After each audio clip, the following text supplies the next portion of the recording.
everyone, welcome back to my channel. എല്ലാവർക്കും ഞങ്ങളുടെ ഹൃദയം നിറഞ്ഞ ഇൻഡിപെൻഡൻസ് ഡേ ആശംസകൾ അല്ലേ? ആശംസകൾ പറയും. അപ്പം ഇന്ന് ഞങ്ങളെ കുഞ്ഞിമ്മ മോനൂസിന് കളിക്കാനെന്നുള്ള കൊടി തോരണങ്ങളും കാര്യങ്ങളൊക്കെ വാങ്ങിക്കൊടുന്ന് തന്നിട്ടുണ്ട്.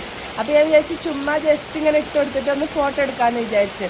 പിന്നെയാണ് ഓർത്തത് എന്തുകൊണ്ട് അംഗനവാടി കൊണ്ടുപോയിക്കൂടാ എന്ന്. അപ്പോൾ കുഞ്ഞിമാനെ വിളിച്ച് ചോദിച്ചപ്പോൾ കുഞ്ഞിമാറിന് 8:30 വേഗം പോലെ അറിഞ്ഞു. അപ്പോൾ ഞാൻ വേഗം ചടപട വെച്ചിട്ട് മാറ്റി ഞങ്ങൾ പോവാൻ കേട്ടോ. അപ്പോൾ ബാക്കി വിശേഷങ്ങൾ അംഗനവാടിയിൽ എത്തിയിട്ട് കാണാം. ഇതാണ് എൻ്റെ മോനൂസിൻ്റെ കോസ്റ്റ്യൂം. മഴ പെയ്യുന്നുണ്ട്, ഫോൺ കൈക്ക് മഴ. ഇത് ഇന്ന് തന്നെ ഇടും എന്നുള്ള ഒരു പൂർണ്ണ വിശ്വാസം കൊണ്ടാണ് ഞാൻ ഇരിക്കുന്നത്. ഇടുന്ന് വിചാരിക്കുന്നു. ആ കൊടി കേടെടുത്തല്ലേ? ഹായ് പറഞ്ഞ. നല്ല മഴ എന്ന് വെച്ചാൽ നല്ല മഴയെന്ന് ഇട്ടാ ഞാൻ ശരിക്കും പോകൂലേന്ന്. പിന്നെ പെട്ടെന്ന് വെച്ചിട്ട് എനിക്കൊരു പൂതി കയറിപ്പോയി, എന്തുകൊണ്ട് അംഗനവാടി കൊണ്ടുപോയിക്കൂടാന്നുള്ള രീതിക്ക്. അപ്പം പിന്നെ ഒന്നും നോക്കിയില്ല, വേഗം ഓടി അടി തിന്ന് മുഴുവനാക്ക്. അപ്പം അതെ നമ്മൾ പോണതെന്ന് വെച്ചാൽ നബു നാച്ചു അവിടെ മാറ്റുന്നുണ്ട്. അപ്പോൾ അവിടെ പോയിട്ട് അവരെ കൂടെ അവരെ അംഗനവാടിക്കാണ് നമ്മൾ പോണത്. നമ്മളെ മാലിക്കൂന് അങ്ങോട്ടാ നോക്കണത്. മാലിക്കു എല്ലാവരും അവിടെ പാലത്തുമ്മക്കൂടി കുട്ടികളൊക്കെ പോകുന്നുണ്ട്. അപ്പോൾ നമ്മളെന്തായാലും അംഗനവാടി പോയിട്ട് അങ്ങനെ നമ്മൾ പാലം കയറാൻ വേണ്ടി പോകുമ്പോഴാണ് യാദൃശ്ചികമായിട്ട് ഇങ്ങനൊരു കാഴ്ച കണ്ടത്. നമ്മളെ ചീർപ്പിൻ്റെ അവിടെ പാലത്തിൻ്റെ അവിടെ പതാക ഉയർത്തുന്നുണ്ടായിരുന്നു. അപ്പോൾ കുട്ടികൾ സ്കൂൾക്ക് പോണ കുറച്ച് കുട്ടികളുണ്ടായിരുന്നു കേട്ടോ.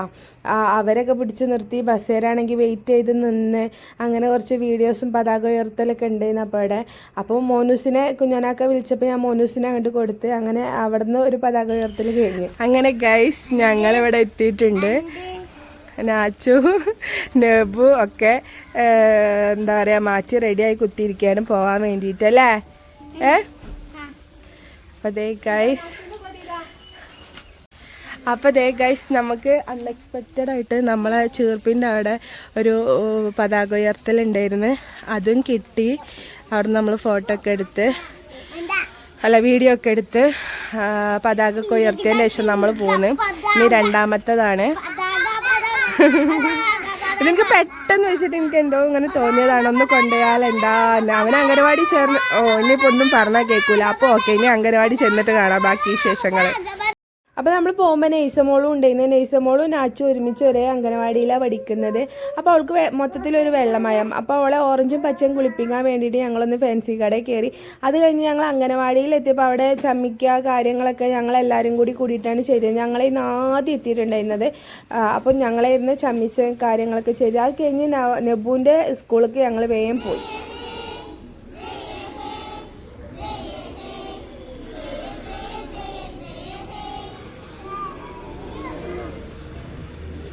പെബുട്ടീൻ്റെ സ്കൂളിലാക്കിയിട്ടാണ് നമ്മൾ അംഗനവാടി പോയിട്ട് കുറച്ച് തോരണ പരിപാടികളൊക്കെ ചെയ്തത്. അത് കഴിഞ്ഞ് നമ്മൾ വേഗം ഇവിടെ പതാക ഉയർത്താനയക്കുന്നതാണ്. ഇപ്പോൾ വേഗം ഇങ്ങോട്ട് വന്നിട്ടാണ്. അവിടെ നിന്ന് നമുക്ക് പായസമൊക്കെ കിട്ടി. അങ്ങനെ നമ്മൾ പായസം കുടിച്ചു, മാലിക്കു പായസം കുടിച്ച്. അത് കഴിഞ്ഞ് കുട്ടികളൊക്കെ ഇങ്ങനെ നിരനിരായി നിൽക്കുന്ന കാണാൻ ഭയങ്കര രസമായിരുന്നു. ഞാൻ പണ്ടെങ്ങാണ്ട് സ്കൂൾ പഠിച്ചിരുന്ന കാലത്ത് എങ്ങാണ്ടാണ് ഓഗസ്റ്റ് 15 പാർട്ടിസിപ്പേറ്റ് ചെയ്തിരുന്നത്. അപ്പോൾ ഒരുപാട് വർഷത്തിന് ശേഷം ഇത് ആദ്യമായിട്ടാണ് കേട്ടോ. അതുകൊണ്ടാണ് എനിക്ക് പെട്ടെന്ന് വെച്ചാൽ ഒരു ഫീലിംഗ് വന്നതും വരണമെന്ന് തോന്നിയതും. അപ്പോൾ അതേ പെബു അവിടെ അങ്ങനെ നിൽക്കുന്നുണ്ടായിരുന്നു. മാലിക്കാണെങ്കിൽ കൊടി വെച്ചിട്ട് ഓനെ മറക്കുകയായിരുന്നു.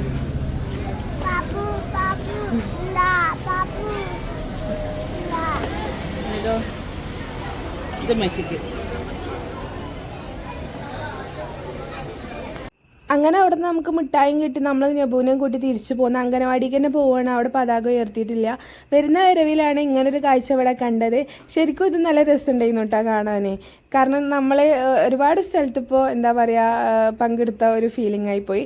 അങ്ങനെ അതൊക്കെ കഴിഞ്ഞ് നമ്മൾ നേരെ അംഗനവാടി വന്ന അപ്പോഴേക്കും മെമ്പർ വന്നിട്ടുണ്ടായിരുന്നു. മെമ്പർ വന്ന് പതാക ഒക്കെ ഉയർത്തി എല്ലാവരും പരസ്പരം കൈയടിച്ച് ഇനി സല്യൂട്ട് അടിക്കാനാണ് മക്കൾക്ക് പറഞ്ഞു കൊടുക്കും. എൻ്റെ പൊന്നോ, ആ കുട്ടികളെ കൊണ്ടൊക്കെ ഒന്ന് സല്യൂട്ട് അടിപ്പിക്കാൻ ആ ടീച്ചർ പെട്ട പാട് ആ ടീച്ചർക്കേ അറിയുള്ളൂ. ഈ കുട്ടികളൊക്കെ എങ്ങനെ പഠിപ്പിച്ചെടുക്കണമെന്നുള്ള കാര്യത്തിലാണ്. എന്തായാലും വേണ്ടില്ല, നാച്ചും കുറച്ച് കുട്ടികളൊക്കെ അടിപൊളിയായിട്ട് സല്യൂട്ട് ചെയ്തിട്ടുണ്ട്. जल जलधि तरंगा तव शुभ नामे जागे तव शुभ आशीष मागे गाहे तव जय गाथा. എന്താ എന്താ പറയുക, ഇതൊക്കെ വല്ലാത്തൊരു ഒരു ഒരു ഒരു ഒരു നൊസ്റ്റാൾജിക് ഫീൽ ആയിരുന്നു കേട്ടോ. ഞാനെന്ന് വെച്ചാൽ ഓഗസ്റ്റ് 15 ആയിക്കോട്ടെ, എന്ത് പരിപാടി ആയിക്കോട്ടെ സ്കൂൾക്ക് ഞാൻ ആ ദിവസമൊക്കെ മുടങ്ങാണ്ട് പോകും. എന്നിട്ട് എൻ്റെ അടുത്ത് എല്ലാവരും ചോദിക്കും, ഈ സ്കൂളിൻ്റെ ബസ്സിൻ്റെ പൈസ കൊടുത്താൽ എനിക്ക് പോകാൻ ഭ്രാന്തുണ്ട് അമ്മ, വെറുതെ വീട്ടിൽ കുത്തിയിരുന്നൂടെയെന്ന്. പക്ഷെ ഞാൻ അതൊന്നും കാര്യമാക്കലില്ല, ഞാൻ പോവാറുണ്ട് കേട്ടോ. കാരണം നമ്മളപ്പം ഇതിൻ്റെ ഒന്നും വാല്യൂ തിരിച്ചറിയില്ല, എപ്പോഴല്ലേ ഇതിൻ്റെയൊക്കെ വാല്യൂ തിരിച്ചറിയുന്നത്. അതൊക്കെ കഴിഞ്ഞ് നമ്മളെ അല്ല അങ്ങനെ നമ്മൾ പായസം കൂടി, ഇവിടുന്ന് പായസം കൂടി അവിടുന്ന് പായസം കൂടി എല്ലായിടത്തുനിന്നും പായസം കുടിച്ച്. അതിൻ്റെ അടുക്ക നമ്മൾ നടുവിലൊരു സ്കൂൾ കണ്ടില്ല, ആ സ്കൂളിൽ നിന്ന് ലഡു വരുന്ന ആ ലഡു കിട്ടിയില്ല ഗൈസ്. ആ വിഷമത്തിലായിരുന്നു ഞങ്ങളൊക്കെ. പിന്നെ നെതമോൾ ആകെ വന്നത് പായസം കുടിക്കാൻ വേണ്ടിയിട്ടാണ്, അംഗനവാടി പഠിക്കണില്ലെങ്കിലും. പിന്നെ നമ്മൾ നൈസക്കുട്ടി അടിപൊളിയാണ്. ഇതൊക്കെ കഴിഞ്ഞാൽ അടുത്ത വലിയ ഒരു കലാപരിപാടി എന്ന് പറഞ്ഞത് അമ്മോ ഫോട്ടോ എടുക്കൽ. ഈ കുട്ടികളൊക്കെ നിരക്ക് നിർത്തിയൊരു ഫോട്ടോ എടുക്കാന്ന് വെച്ചാൽ സമ്മതിക്കണം കേട്ടോ. പിന്നെ മാലിക്കു ഇവരെ കൂട്ടത്തിൽ പെടൂല, അംഗനവാടിയിലൊന്നും ചേർത്തിയിട്ടില്ല, എങ്കിലും അവനെക്കൊണ്ട് അംഗനവാടിക്ക് വരാൻ എനിക്ക് തോന്നിയത് നന്നായി. അതുകൊണ്ട് എനിക്കിതൊക്കെ ഒന്നും കൂടി ഒന്ന് എക്സ്പീരിയൻസ് ചെയ്യാൻ പറ്റിയല്ലോ. അങ്ങനെ നമ്മൾ തിരിച്ചു വരുന്ന വരവിൽ കുഞ്ഞുമളിക്ക് വായോ ഇവിടെ നല്ല പരിപാടി ഉണ്ട് പറഞ്ഞിട്ട്. അപ്പോൾ ഈ സ്കൂളിൽ നല്ല പരിപാടിയും കാര്യങ്ങളും ഉണ്ടായിരുന്നു. പെബുട്ടിൻ്റെ സ്കൂളിലും പൊതുവേ പരിപാടികളൊക്കെ ഉണ്ടാവാറുണ്ട്, പക്ഷെ എന്തുകൊണ്ടെന്നോ അവർ ഇക്കൊല്ലം അത് ഒഴിവാക്കിയതാണ്. അങ്ങനെ ഈ സ്കൂളിൽ പരിപാടി ഉണ്ടായിരുന്നു, ഒരുപാട് പരിപാടി. പക്ഷേ ഇവിടുത്തെ ഒരു പ്രത്യേകത എന്ന് വെച്ചാൽ എല്ലാവരും ആ വെള്ള ഡ്രസ്സിലായ കാരണം എനിക്ക് ഒന്നും കൂടി അതൊരു ഭംഗി തോന്നിയിട്ടാണ്. അപ്പോൾ ഇതൊക്കെയായിരുന്നു നമ്മുടെ ഇന്നത്തെ ഒരു നൊസ്റ്റാൾജിക് ഫീൽ എന്ന് പറയുന്നത്.